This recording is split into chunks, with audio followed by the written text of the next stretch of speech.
and actually like makes like stock motion like video. Like they're properly told narratives, and What do you mean? Great account? What do you mean? So Angela runs a YouTube channel called What Do You Mean? Oh. She's only started out recently, but she's going to be a force to contend with, so check it out. Everybody, and she has a great voice, but not to mention she's intelligent and knows how to condense extremely complicated issues into simple ones, you know?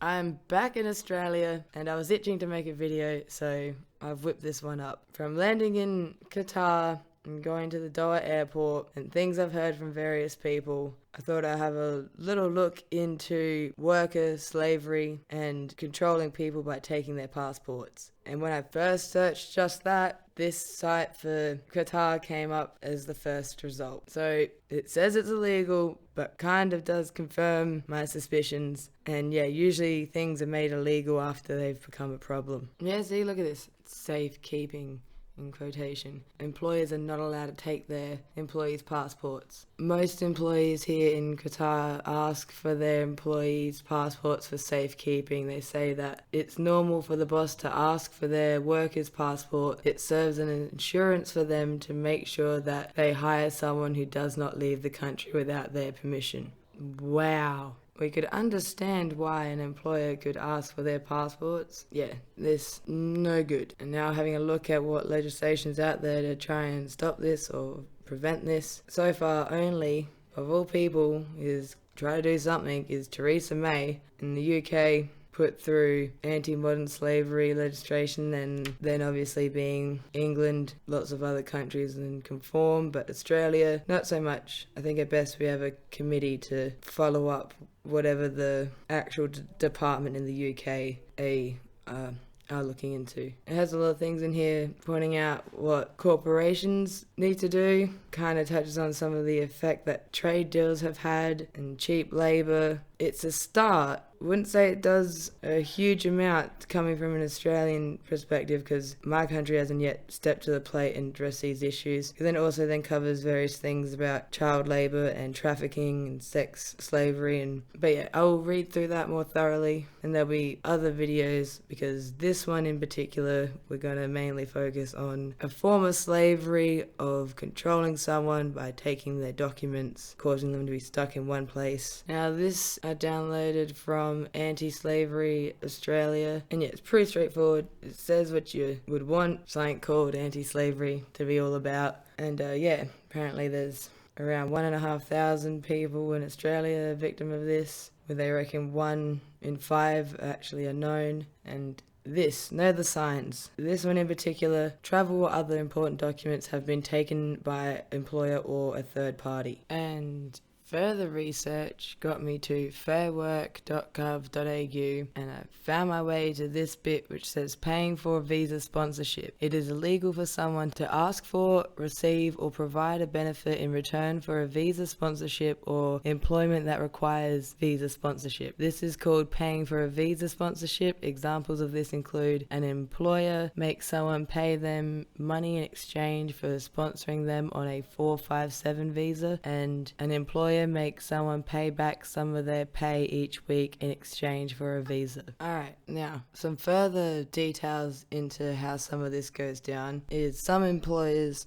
contractors, builders would get workers from other countries, and at the end of the week when they'd get paid, they would get back 25%. That's a way of buying a visa. Now, for anyone that's new to What Do You Mean videos, my day job is a construction job, so this is a reality.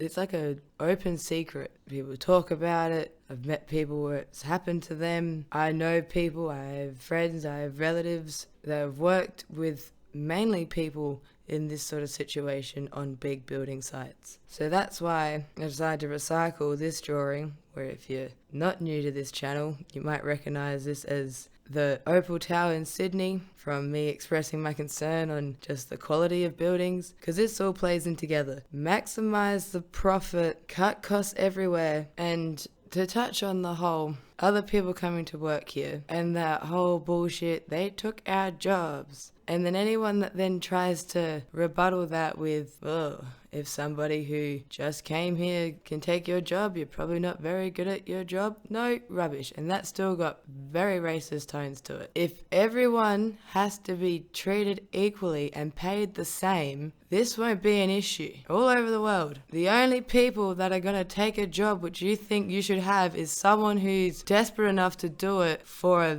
way lower price. Maybe people that had to flee a country where some horrible things happened. That once people see through the bullshit system in place and that it's not people versus people, it's capital versus people, you'll see that labour is disposable and they will go after the cheapest. Change my mind. Now back to other things I've seen be the result of people buying visas and working on sites, such as the somewhat still newly built Royal Adelaide Hospital in the middle of the city centre. Hotel rooms with cupboards full of expensive liquor because it's all from the duty-free area in the airport. Because when you constantly have workers coming via plane and you put in the deal, we wouldn't say contract, we'll say deal you have with them, that they have to buy a certain bottle of liquor every time they land. It's how you end up with a crazy amount of crazy expensive alcohol. These are real things that happen. Oh, I guess on one kind of slightly upside, when you have people that